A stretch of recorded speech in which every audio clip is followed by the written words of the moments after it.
Nous sommes à Bethléem. Cette toute jeune femme, assise sur un ânon, vous la reconnaissez? C'est la Vierge Marie. Dans quelques heures à peine, elle mettra au monde son enfant. Partie de Nazareth, où elle habite avec saint Joseph, son époux, voilà plusieurs jours qu'ils cheminent tous deux. Comme tous les habitants de l'Empire, et pour obéir à l'empereur, ils vont se faire compter. Le soir tombe à présent, ils n'ont pas de logis. Ils frappent donc à une porte, à une autre, mais partout on leur dit « Pas de place pour vous, hors de l'hôtellerie !» S'ils savaient, tous ces gens qui étaient ses parents, qu'ils sont mal accueillis, et pourtant qu'ils sont grands. Alors, saint Joseph et Marie continuent leur chemin jusqu'à trouver un abri pour la naissance de leur petit. C'est la nuit, une froide nuit d'hiver. Le bon Dieu va-t-il les abandonner? Non, pour sûr, Dieu n'abandonne jamais les hommes, et encore moins Marie, bientôt toute jeune mère de son fils chéri.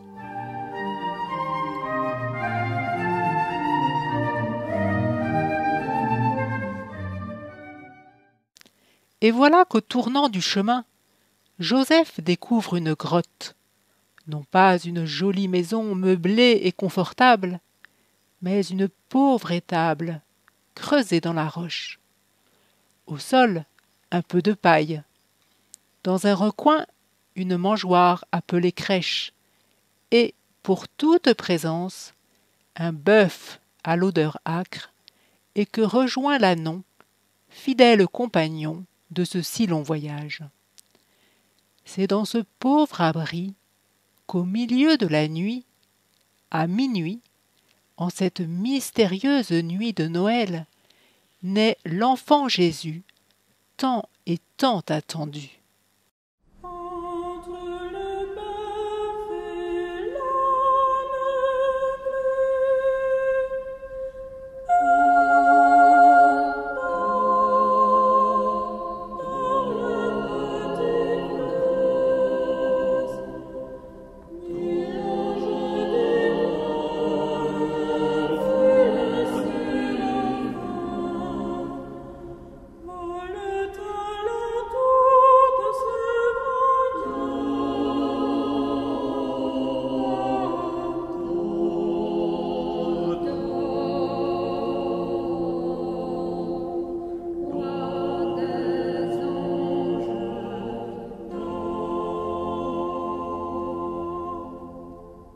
Approchons-nous à présent de cette crèche et découvrons une à une chacune des personnes qui, par grand privilège, étaient là cette nuit. Le tout premier, vers lequel tous les regards se tournent, c'est Jésus lui-même. Venu pour éclairer les hommes et leur montrer le ciel, il est la lumière du monde. Il brille malgré sa petitesse. Tout petit dans la crèche, il est pourtant si grand. Son Père est Dieu lui-même. Mais pourtant qu'il est pauvre. Pour lui, point de berceau douillet, mais juste une mangeoire avec un peu de paille. Pour lui, point de réchaud, mais le souffle d'un bœuf.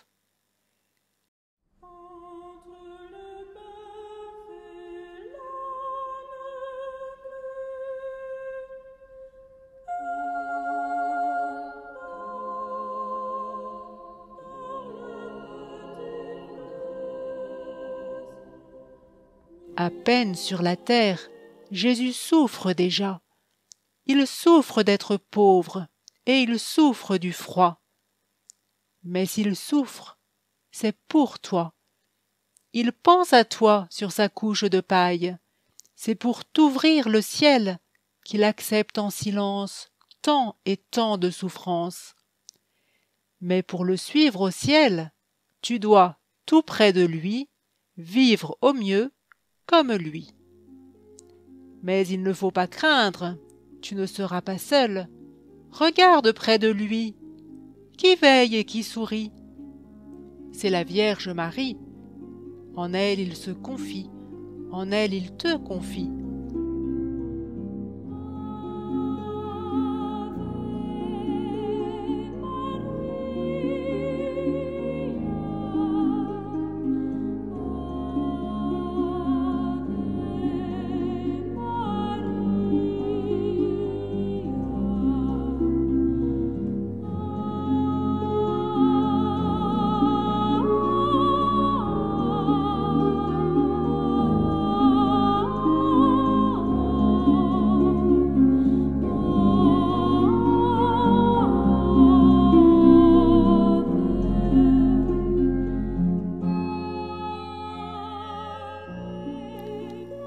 Tournons donc nos regards vers la Vierge à présent. Est-elle affairée à 1000 occupations auprès de son petit? Non, toute tournée vers lui, elle ne pense qu'à lui. Sans doute se souvient-elle alors des paroles de l'ange et se les redit-elle tout au fond de son cœur. Le Seigneur est avec vous.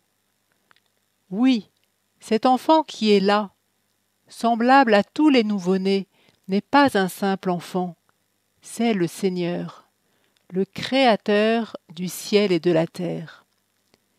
Il est là, tout près d'elle. Elle le voit, elle le touche, et elle peut le bercer. Comme elle remercie Dieu tout au fond de son cœur du si grand privilège d'en être sa maman. Comment? En acceptant de faire toujours plaisir à Dieu. « Je suis la servante du Seigneur », avait-elle répondu à l'ange, venu lui annoncer la nouvelle merveilleuse qu'elle attendait Jésus. « Je suis la servante du Seigneur », répète-t-elle sans cesse, tout près de Jésus.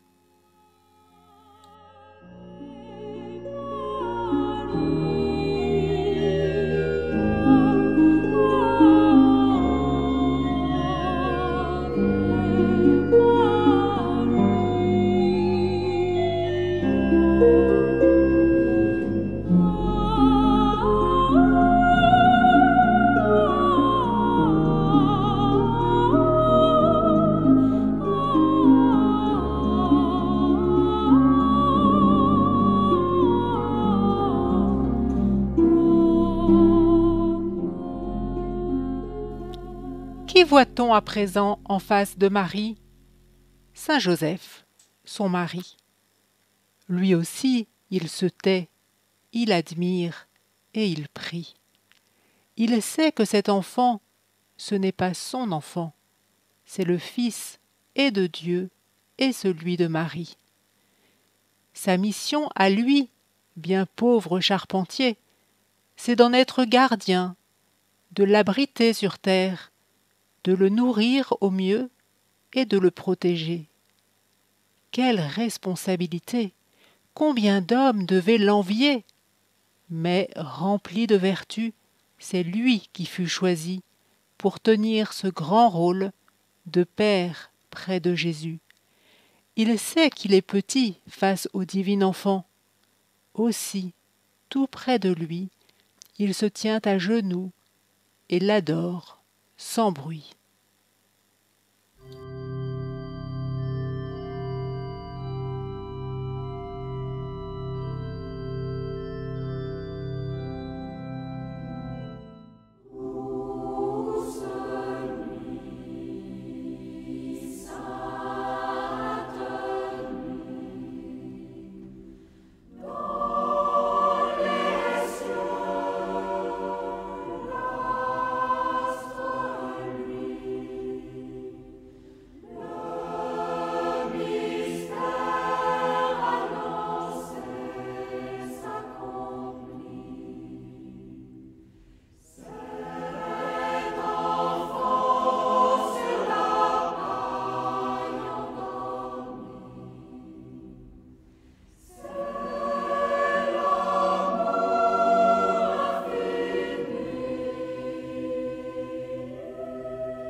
La crèche, c'est Jésus dans l'étable, entre un bœuf et un âne.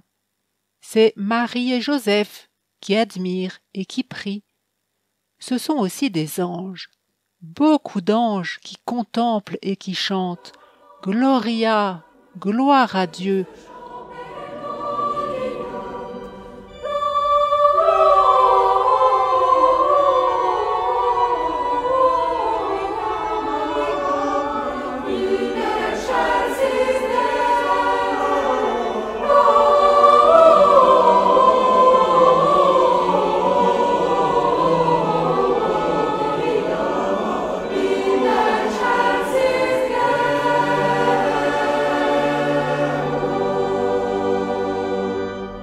Oui, ce petit enfant, c'est le Dieu Tout-Puissant, le Créateur du monde. Il a créé les anges, et chanter pour les anges, c'est dire 1000 merci à l'enfant Tout-Puissant.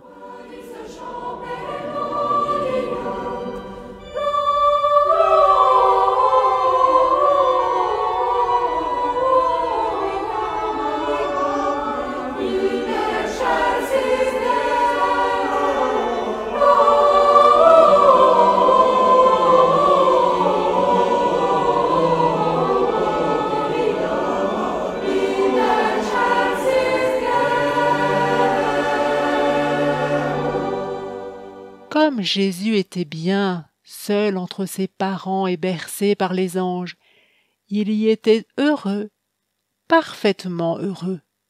Cette seule compagnie lui aurait bien suffi, mais s'il était venu, tout petit, sur la terre, ce n'était pas seulement pour Joseph et Marie, c'était pour tous les hommes qu'il désirait sauver. Aussi, sans plus tarder, il allait se montrer et se manifester. En premier, aux bergers de la région voisine. Gardant durant la nuit leurs troupeaux dans les champs, voilà que tout à coup, un ange plein de lumière descend du ciel vers eux. « Ne craignez pas, je viens vous annoncer une grande joie. Le Sauveur est né à Bethléem.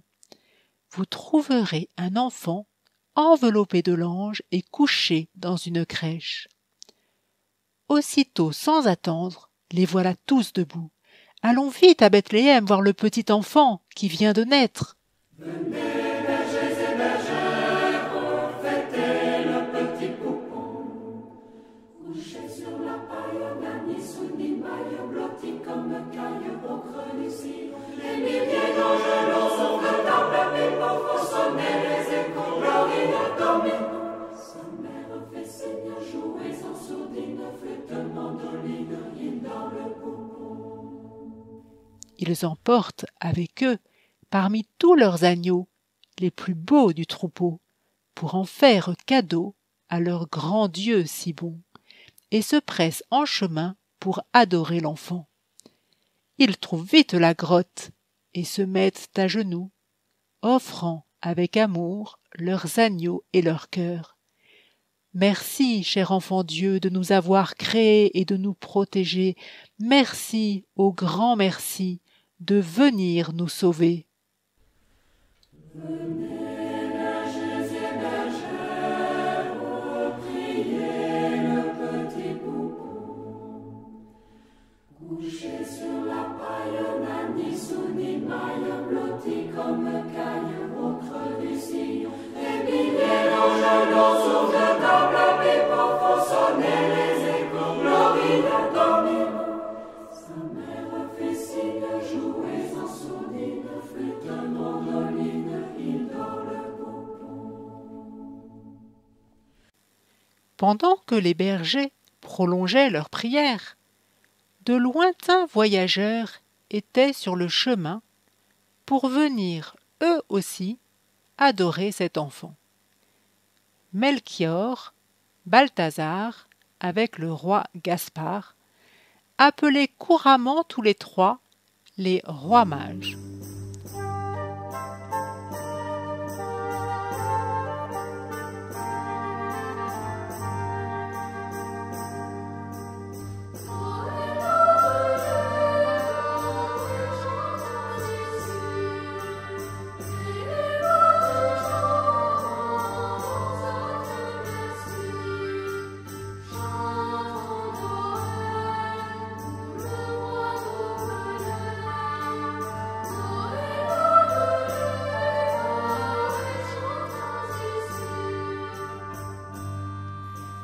Habitués par métier à regarder les cieux, ils avaient découvert une mystérieuse étoile. Et Dieu leur fit comprendre qu'un sauveur était né. La route était bien longue pour ces rois d'Orient. Cela importait peu. Il fallait tout quitter, et tout quitter très vite, pour aller sans tarder auprès du roi des rois. Il leur fallait tout juste rassembler quelques pages et quelques provisions, sans oublier, bien sûr, des cadeaux pour l'enfant. Mais quelle route emprunter pour ce si grand voyage? Oh, surprise! L'étoile merveilleuse précéda nos trois rois, leur montra le chemin jusqu'à l'enfant Jésus.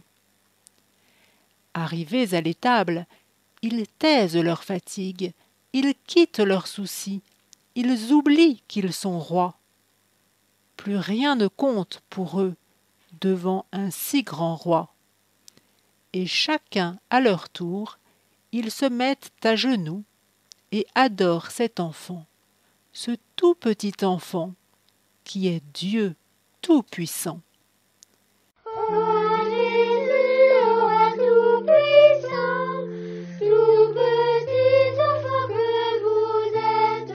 Ô Jésus, roi tout-puissant, régnez sur nous entièrement.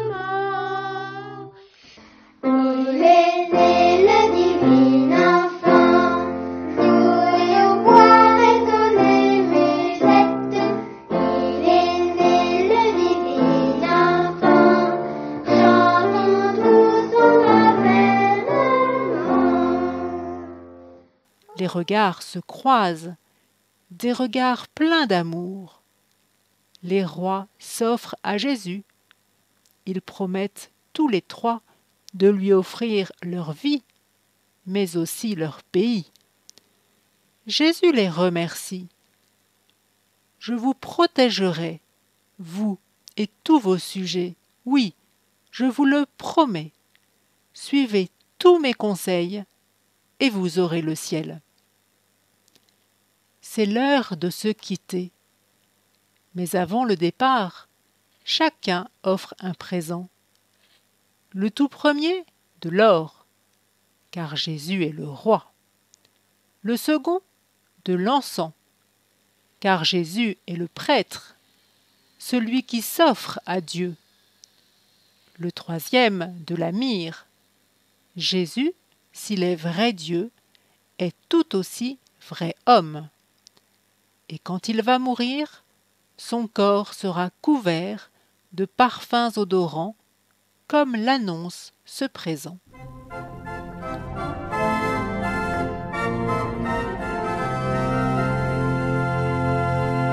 Vivant et glorieux, Jésus sort de la tombe.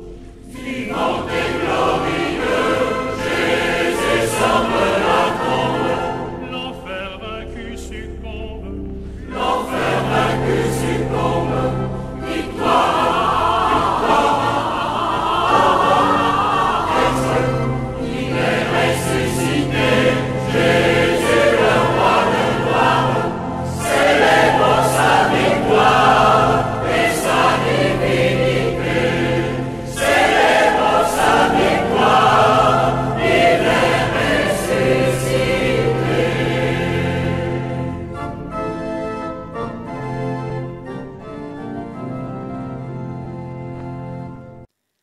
Voilà, bien chers enfants, quelques enseignements à tirer de la crèche.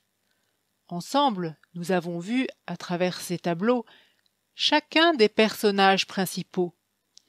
Vous les retrouverez tous sur cette belle image.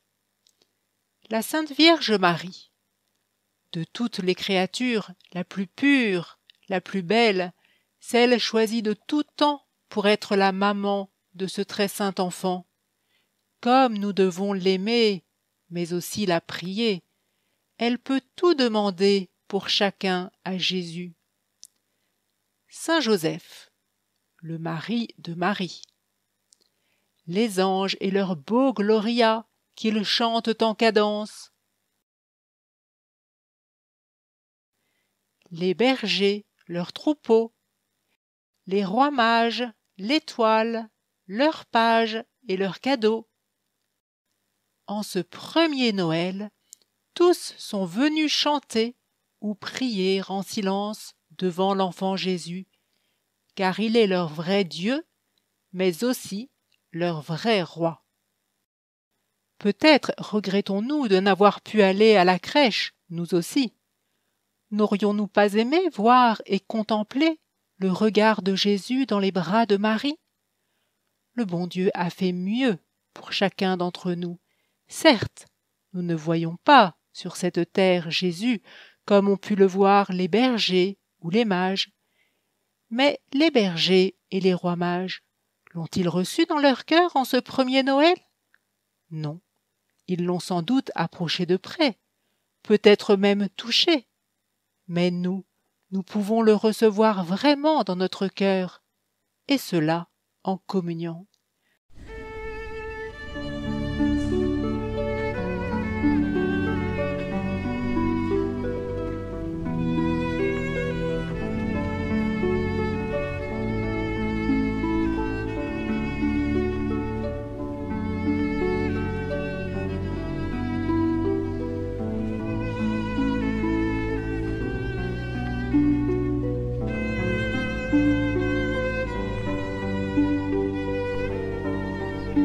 Vous donc, qui vous préparez à votre première communion, désirez Jésus de tout votre cœur, et lorsque vous passez devant une église, arrêtez-vous quelques instants près de l'autel, mettez-vous à genoux.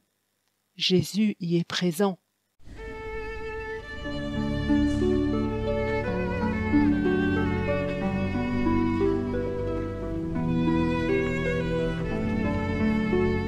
Et dites-lui vraiment, tout au fond de vous-même, que comme les bergers et comme les rois mages, vous voulez l'adorer, aujourd'hui et toujours, car il est votre roi.